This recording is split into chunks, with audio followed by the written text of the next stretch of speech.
Halo semuanya, Assalamualaikum warahmatullahi wabarakatuh. Welcome back to my YouTube channel.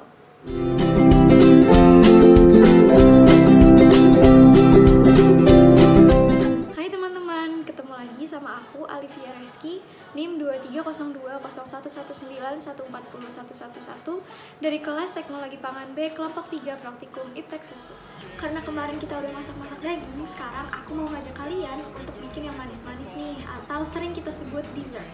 Kali ini aku mau bikin es krim coklat. Siapa di sini yang suka banget sama es krim? Tapi sebelumnya, kalian tahu nggak sih es krim itu apa?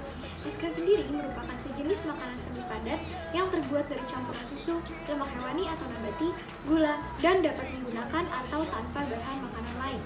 Bahan tambahan es krim dapat berupa pewarna, perasa, penstabil, atau pengemulsi. Es krim banyak disukai oleh berbagai kalangan, mulai dari anak-anak, remaja, hingga dewasa. Nah, tanpa berlama-lama lagi, yuk langsung aja kita cek gimana sih cara bikin es krim coklat. Check it out. Alat dan bahan yang dibutuhkan dalam praktikum ini yaitu 3 kotak susu UHT full cream, 2 sendok tepung maizena, 1 sendok pengemulsi, 3 saset susu coklat bubuk, 2 saset susu kental manis, 5 sendok gula pasir, pengaduk atau whisk, mixer, sendok, wadah adonan es krim, wadah mixer, panci, dan saringan. Pertama, masukkan 3 kotak susu UHT full cream ke dalam panci.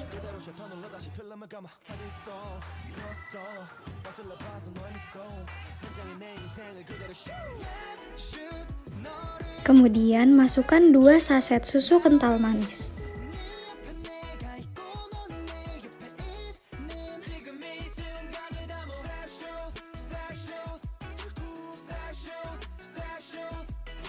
Setelah itu, masukkan 5 sendok gula pasir. Nyalakan kompor dan masak dengan api kecil. Jangan lupa diaduk ya. Jika sudah hangat, ambil sedikit susu cair dan campurkan ke dalam tepung maizena dan diaduk agar maizenanya larut. Sambil menunggu larut, masukkan 3 saset susu coklat bubuk ke dalam panci. Dan jangan lupa diaduk kembali. Kemudian masukkan susu maizena yang telah dilarutkan. Dan jangan lupa diaduk. Jika sudah mengental seperti ini, matikan kompor.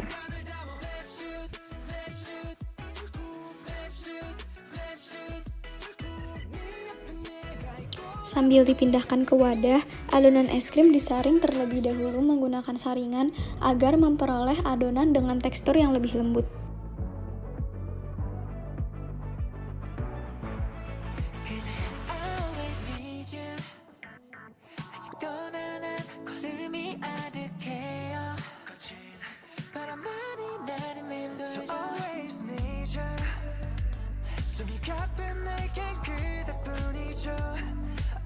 Dinginkan adonan es krim hingga hangat atau tidak terlalu panas, dan jika sudah, masukkan freezer untuk tahap aging selama kurang lebih 8-9 jam. Jika sudah membeku, adonan es krim kemudian dikerok menggunakan sendok dan dipindahkan ke wadah untuk dimixer. Masukkan 1 sendok makan SP atau pengemulsi ke dalam adonan es krim. Kemudian, adonan dimixer dengan kecepatan tinggi selama 15-20 menit atau sampai adonan mengembang.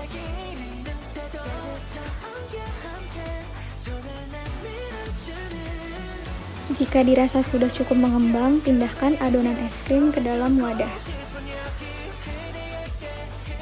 Tambahkan topping seperti choco chip atau kacang kenari jika ingin. Kemudian adonan es krim dimasukkan ke dalam freezer selama 24 jam untuk tahap hardening. Dan ini dia hasil akhirnya.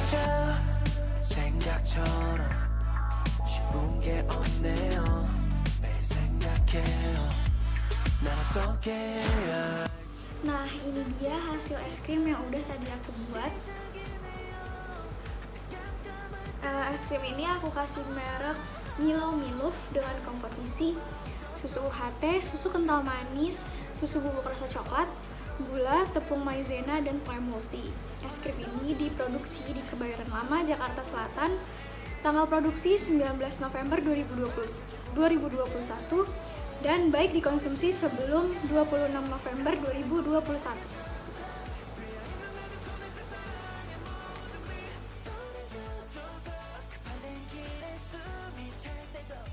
Nah, gimana? Kelihatan enak banget kan? Sekarang aku mau bahas sedikit mengenai organoleptik yang terdiri dari rasa, warna, aroma, dan tekstur yang dihasilkan dari es krim yang sudah aku buat. Yang pertama adalah rasa. Rasa yang dihasilkan dari es krim ini yaitu rasa manis, rasa susu, dan rasa coklat yang tidak terlalu kuat. Hal ini disebabkan adanya penambahan gula, susu, dan bubuk susu coklat ketika proses pembuatan. Penambahan gula pada pembuatan es krim bertujuan untuk meningkatkan cita rasa manis. Coklat dapat diolah menjadi bahan tambahan lain seperti bubuk coklat yang dapat menambahkan cita rasa serta meningkatkan nilai gizi. Yang kedua adalah warna. Warna yang dihasilkan dari es krim ini yaitu putih dengan sedikit warna coklat muda. Warna adonan es krim yang semula putih berubah menjadi coklat muda yang dihasilkan dari penambahan bubuk coklat pada proses pembuatan. Warna alami dari produk pangan mengalami perubahan yang dipengaruhi oleh bahan-bahan yang digunakan dalam pembuatan es krim itu sendiri, seperti susu bubuk coklat. Yang ketiga adalah tekstur. Tekstur yang dihasilkan dari es krim ini yaitu lembut dan creamy. Tekstur tersebut dihasilkan dari lemak pada susu. Lemak pada susu full cream dan susu kental manis berperan dalam menghasilkan tekstur yang lembut, memberikan bentuk dan kepadatan, serta memberikan sifat leleh yang baik. Lemak pada es krim juga membantu untuk memerangkap udara sehingga mempengaruhi besarnya kristal es krim yang terbentuk dan akan memberikan tekstur yang lebih halus. Tekstur es krim juga dipengaruhi oleh overrun, di mana overrun merupakan pengembangan volume pada pembuatan es krim. Es krim ini memiliki kadar protein yang tinggi yang dapat memperbaiki tekstur es krim dan meningkatkan overrun. Namun, es krim ini tergolong cepat meleleh apabila diletakkan di suhu ruang. Hal ini mungkin disebabkan dengan tingginya overrun, di mana semakin tinggi overrun, maka es krim akan semakin cepat meleleh dan sebaliknya. Dan yang terakhir, aroma. Es krim ini memiliki aroma susu yang sangat kuat. Aroma es krim yang dihasilkan berasal dari aroma susu serta bahan tambahan lain yang digunakan. Dan aroma-aroma tersebut dapat mempengaruhi aroma es krim yang dihasilkan. Pertama-tama, bahan-bahan untuk membuat es krim dicampur sambil dipanaskan. Pencampuran bahan-bahan dilakukan dengan melarutkan atau mencampurkan bahan-bahan kering ke dalam bahan cair pada kondisi hangat sambil dipanaskan. Salah satu bahan kering yang ditambahkan ke dalam susu adalah tepung maizena. Tepung maizena berperan sebagai stabilizer yang berfungsi untuk mengikat globula yang berasal dari molekul lemak, air, dan udara sehingga mencegah terbentuknya kristal es yang lebih besar, memberikan tekstur lembut, dan mempertahankan kelelehan es krim. Sebelum dimasukkan ke dalam adonan, maizena dilarutkan dengan susu cair terlebih dahulu untuk mencegah penggumpalan. Setelah pencampuran bahan, es krim kemudian dipanaskan atau dipasteurisasi. Pasteurisasi ini dilakukan dengan tujuan untuk membunuh bakteri patogen dengan suhu tinggi. Setelah pasteurisasi, es krim memasuki tahap aging. Aging dilakukan dengan mendiamkan adonan selama 3-24 jam pada suhu 4 derajat Celcius atau di bawahnya dengan tujuan untuk memberikan waktu pada stabilizer dan protein susu untuk mengikat air bebas, sehingga menurunkan jumlah air bebas. Setelah aging, es krim dikerok dan ditambahkan pengemulsi atau SP, lalu kemudian dimixer. Penambahan SP sebagai emulsifier bertujuan untuk mengikat air agar berikatan dengan lemak sehingga membentuk es krim yang mengembang dengan baik. Setelah ditambahkan SP, adonan es krim kemudian diaduk menggunakan mixer. Mixer merupakan alat yang digunakan untuk mencampurkan bahan-bahan makanan. Pengadukan ini bertujuan untuk mengecilkan ukuran kristal es yang terbentuk serta mencampurkan gelembung kecil udara ke dalam adonan es krim. Gelembung udara yang tercampur ke dalam adonan akan menghasilkan busa yang homogen. Setelah dimixer, es krim kemudian dipindahkan ke wadah dan dimasukkan ke dalam freezer kembali untuk proses hardening. Proses hardening dilakukan dengan menyimpan es krim pada suhu minus 18 derajat Celcius selama 24 jam untuk pembentukan kristal es krim. Mengonsumsi es krim memiliki banyak manfaat untuk kesehatan loh. Es krim mengandung kalsium dan vitamin yang tinggi.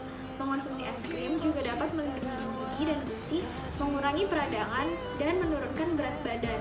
Bahkan, mengonsumsi es krim dipercaya dapat menaikkan mood karena terdapat hormon yang dapat meningkatkan suasana hati dan mengurangi stres. Sekian untuk video praktikum membuat es krim coklat kali ini. Kurang dan lebihnya mohon dimaafkan. Terima kasih. Wassalamualaikum warahmatullahi wabarakatuh. Sampai jumpa di lain kesempatan. Dadah.